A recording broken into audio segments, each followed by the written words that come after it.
You might have seen half-baked shop management software before. You know the ones, designed by tech bros sipping lattes in fancy open plan offices, talking about crypto. We love those guys too, but their software, not so much.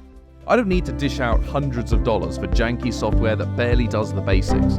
When I was struggling with my disorganized and chaotic shop, handling customer complaints and staff arguments, what I needed was an easy-to-use, comprehensive platform that did just what I needed, exactly when I needed it.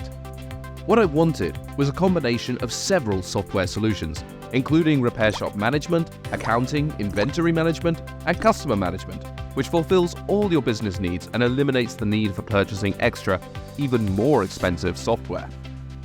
Finding there wasn't really any software out there that fit the bill, I decided to build some. The Finty team has over 14 years experience in laptop and phone repair shop management and knows exactly what's needed at every step. In fact, we believe that the software should be complete and flawless with no hidden costs. That's why we have only one subscription plan for Finty, a comprehensive plan where all features are enabled by default.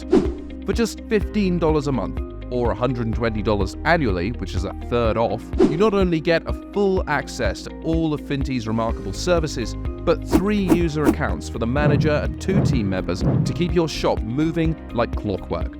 We're so confident with the price and offer, we want you to go and check the alternatives before you get started with our 30-day free trial. You don't need to buy a host, server, or hardware lock to access Finty software.